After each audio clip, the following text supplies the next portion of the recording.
महाराष्ट्र के ठाणे शहर विधानसभा क्षेत्र में आगामी चुनाव के मद्देनजर राजनीतिक गतिविधियां तेज हो गई है। महाराष्ट्र नवनिर्माण सेना के प्रत्याशी अविनाश जाधव के प्रचार के लिए आयोजित सभा में पार्टी की वरिष्ठ नेता शर्मिला ठाकरे ने जोरदार हमला बोला। उन्होंने शिवसेना पर निशाना साधते हुए स्थानीय मुद्दों से लेकर महाराष्ट्र सरकार की नीतियों पर तीखे सवाल उठाए। शर्मिला ठाकरे ने जनता को संबोधित करते हुए कहा, कोलीवाड़ा जैसे इलाकों में गटरों की समस्या अभी भी गंभीर है। सभा के दौरान उन्होंने अपना अनुभव साझा करते हुए कहा, खुले गटरों के कारण वो खुद गिरते गिरते बची। उन्होंने सरकार से सवाल किया कि 25 वर्षों से सत्ता में रहने के बावजूद शिवसेना इन गटरों पर ढक्कन तक नहीं लगा सकी। इसके साथ ही उन्होंने ठाणे और मुंबई के पानी की समस्याओं का जिक्र किया। उन्होंने कहा, इतनी बारिश होने के बावजूद भी लोगों को पानी की समस्याओं का सामना करना पड़ रहा है। वहीं दूसरी ओर सड़कों की स्थिति पर नाराजगी जाहिर की और कहा, यदि हमारी सीमाओं के बाहर जाए तो सड़कें चिकनी और सुव्यवस्थित दिखाई देती हैं। शर्मिला ठाकरे ने राज्य सरकार पर तीखा कटाक्ष करते हुए कहा,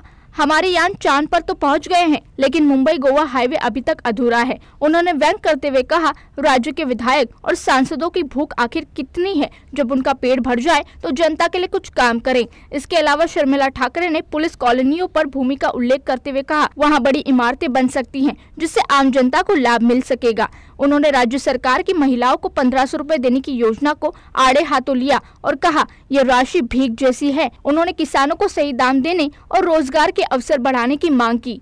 म्हणजे मला इतकं वाईट वाटलं की घराच्या प्रत्येक कोळीवाड्याच्या घराच्या समोरून उघडं गटार वाहत होतो। प्रत्येक घराच्या समोरून एकतर जागा कमी, म्हणजे मी स्वतः 10 वेळा पडले, पाण्यात पडता पडता वाचले, पण उघडं गटार आणि त्या गटारातलं पाणी म्हणजे तुम्ही कल्पना पण करू शकणार नाही, इतकं गच्चाळ पाणी होतं।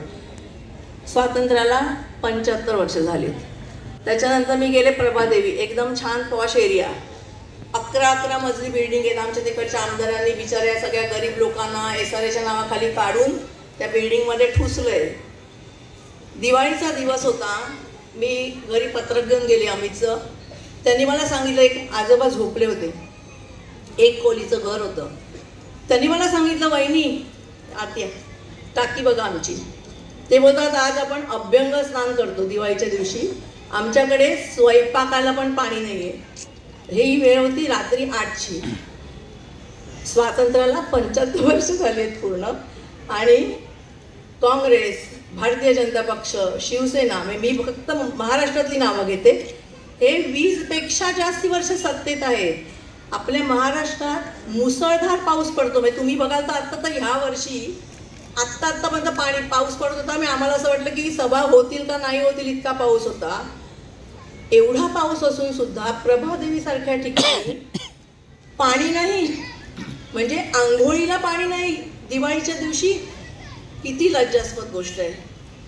अजून एक बाई मला भेटली, जिने सांगितलं, आमदारांनी स्थानिक, बरं हे प्रॉब्लेम हे फक्त दादरी माहीमचे नाही आहेत हा, मी बघितलेत म्हणून सांगते, हे प्रॉब्लेम सगळीकडे समान आहेत।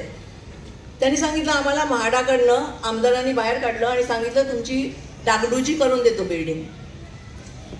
एका 2 महिन्यात डागडुजी होईल, पण जुन्या बिल्डिंग होत्या। ते बोलले, आज 18 वर्ष झाली आमची बिल्डिंग बिल्डरला विकली, आम्हाला भाडं मिळत नाही आणि आम्ही या खोलीत राहतोय, आमदार उत्तरच देत नाहीये।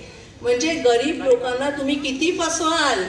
तुमच्या डोक्यावरती एवढी मोठी मोठी घरांची छप्र आहेत, त्यांची 200-300 स्क्वेअर फीटची घरं तुम्ही हडपून त्यांना कुठेतरी नेऊन टाकता, त्यांना भाडी मिळत नाहीत, रस्त्याची सुविधा नाही। आजही 25 वर्ष सत्तेत असलेली शिवसेना गटारावरती झाकणं नहीं लावू शकत। उन्होंने लोगों से आग्रह किया कि वे पैसे ले, लेकिन समझदारी से वोट डालें। उन्होंने कहा, जनता को समझना चाहिए अब बदलाव का समय आ गया है।